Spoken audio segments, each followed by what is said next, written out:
Cognitive dissonance, first published by Leon Festinger in 1957.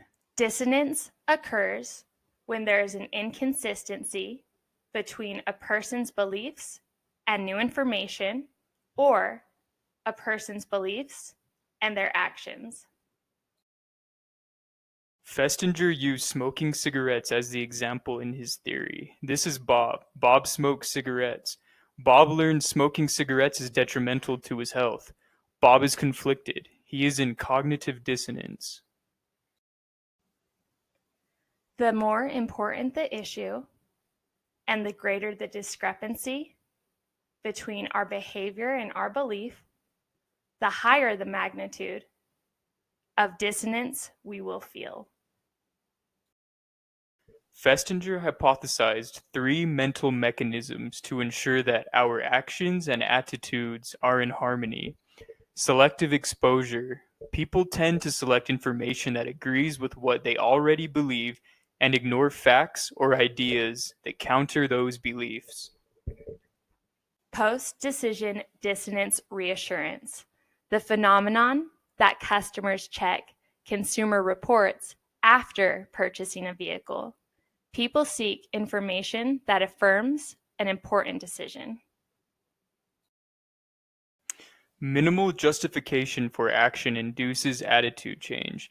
This hypothesis claims the best way to stimulate an attitude change in others is to offer just enough incentive or punishment to evoke behavioral compliance that is in opposition to their beliefs. Minimal justification seems counterintuitive, right?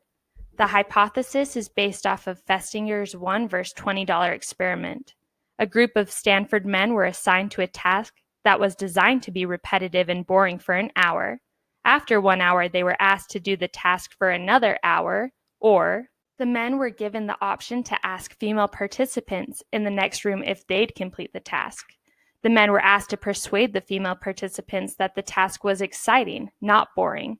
Being asked to lie put the men in cognitive dissonance. Some were offered $1 to lie, others were offered $20. The men who were given $20 later privately confessed the task was boring, but $20 was worth the lie. $20 in 1957 is like $160 today.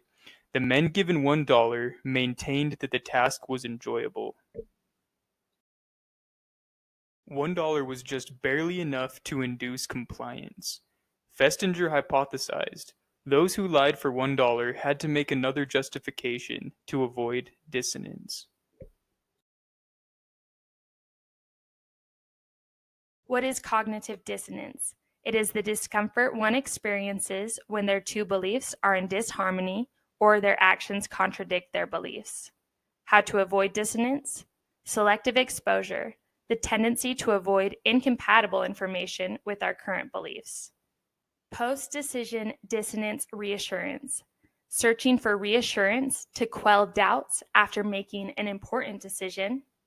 Minimal incentive, stimulating attitude change by offering just enough incentive to elicit a change in behavior. Created using Powtoon.